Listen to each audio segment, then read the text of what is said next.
if you look at the basic equation for an MOS transistor, we have the source drain current, called IDS, is mu n Cox W over L, V overdrive minus 1/2 VDS times VDS, and we can write this as mu n Cox W over L V overdrive times VDS minus 1/2 VDS squared. So there's a square component in there, the source drain current. And I've plotted some values for this with let me change color here. I plotted some values for mu n Cox is 123 microamps per volt, W over L of 2, these values, and V overdrive at values of 0.1, 0.25, 0.6, and 1.0.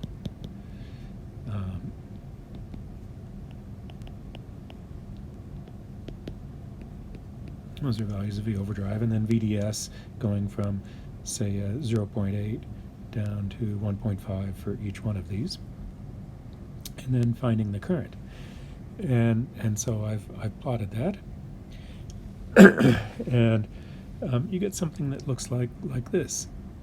You get this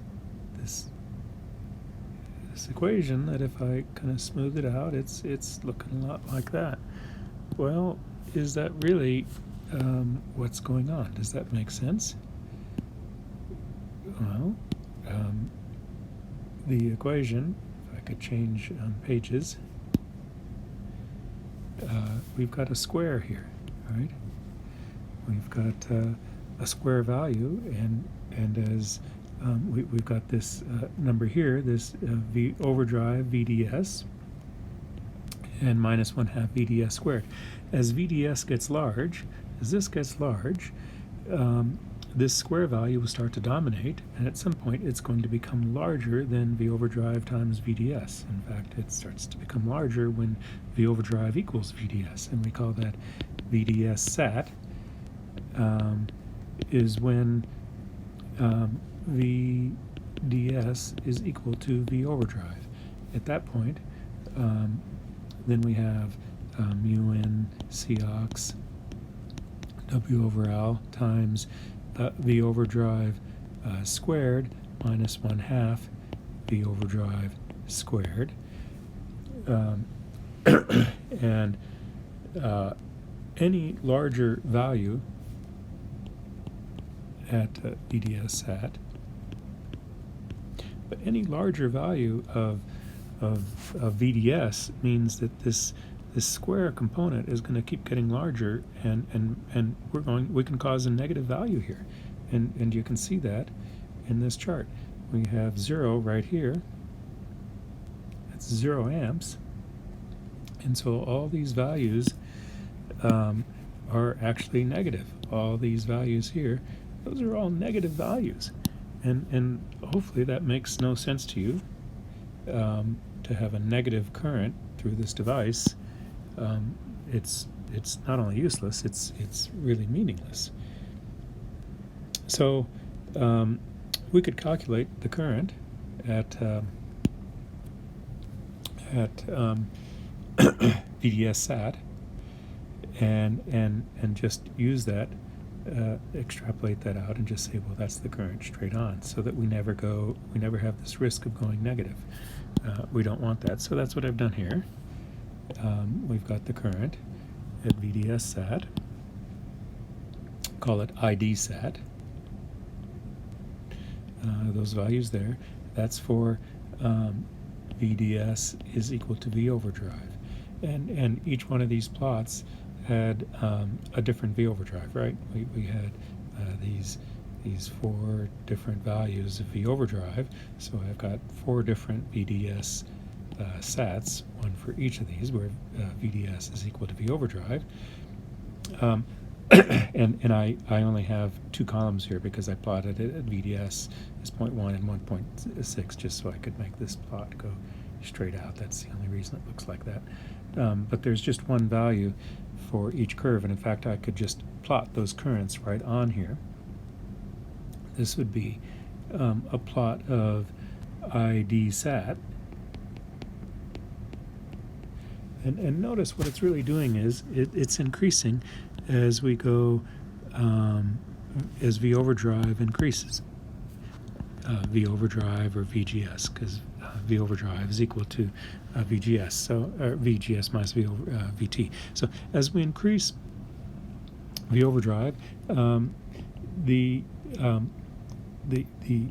value of VDS sat must be increasing because it's where V overdrive equals VDS, and we get this current at VD sat that increases like that.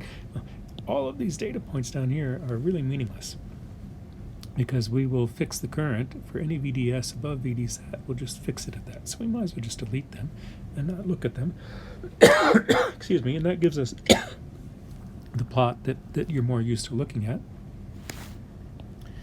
The plot that I'll draw of ID versus VDS over and over, where we've got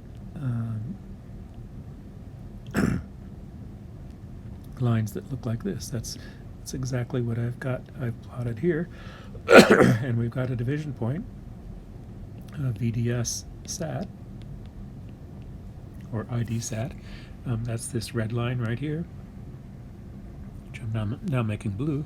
And we've got these transistor curves that just look like this, and we can pick any value of V overdrive and find that curve. So this equation is really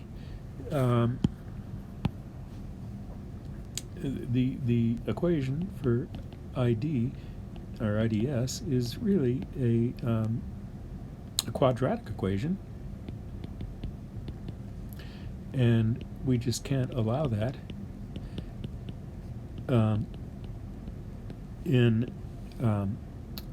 to cause current to decrease, because it really does stay consistent in the saturation region. So that's we call that for the triode region. And for the saturation region, it simplifies. And triode is VDS is less than V overdrive, because that's what we have right here.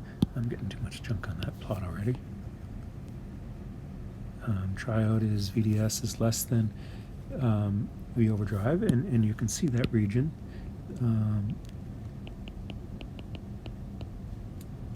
This is where VDS is equal to V overdrive, and that's the current we get where VDS is equal to V overdrive. And anything with a smaller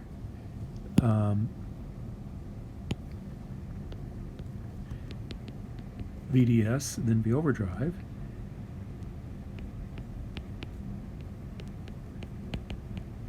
is in triode, and anything larger is in saturation.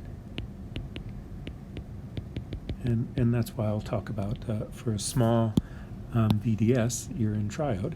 For saturation,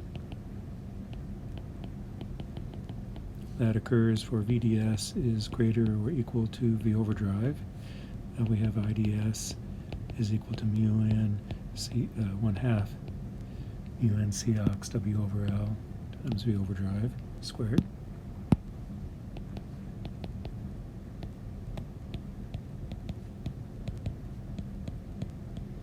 And that's this flat region in there.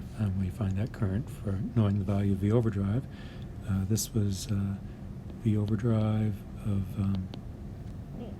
0.1, I think, and 0.25, and 0.6, and 1.0. Those different values of V overdrive. So remember, this relationship really is a square relationship, and we can't allow that, so that's why we could head into the saturation.